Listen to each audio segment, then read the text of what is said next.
ओडिशा रे प्रवासी श्रमिक मानकर समस्या गोटे उत्कट जेहेतु ओडिशा रे श्रमिक माने काम पाऊ नाहंती काम पाइबार व्यवस्था नहीं तेणु श्रमिक माने बाहर को जाकि रोजगार करने विकल होउचंती ए विकलर सुजोग अनेक लोक नौचंती जो माने दलाल माने सेथमे सृष्टि होउचंती दलाल माने ए लोकों को लोभ देखैकरी विभिन्न बाहर देश को एमान को पठाउचंती एमाने एक्चुअली ऑथराइज्ड एजेंट नहंती आंकर रेजिस्ट्रेशन नहीं सरकारी नीति नियम अनुसार एमाने कोनोसी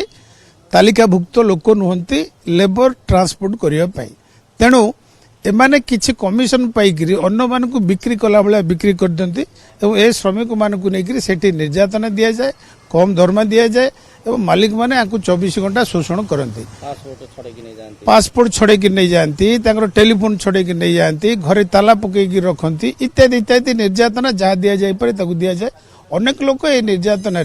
मृत्युवरण करती एवं सेमानकर आड्रेस मिलेनी वर्ष वर्ष धरिकी तेणु जो दलाल सृष्टि होती दलाल मान को नियंत्रण करने को पड़ो और एक कथाटा आम गंजाम जिले में विभिन्न अंचल जो दलाल मान अच्छा प्रशासन जानी प्रशासन सागे माने सलासुतरा कर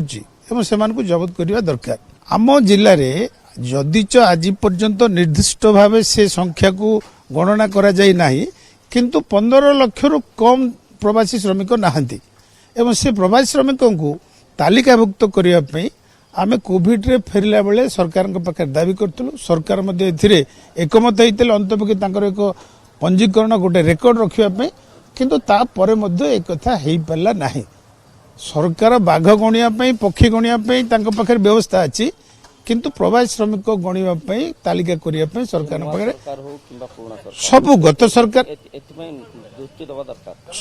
सरकार अवस्था जा थिला ए सरकार रे मध्य अवस्था से समस्ते प्रवासी श्रमिकों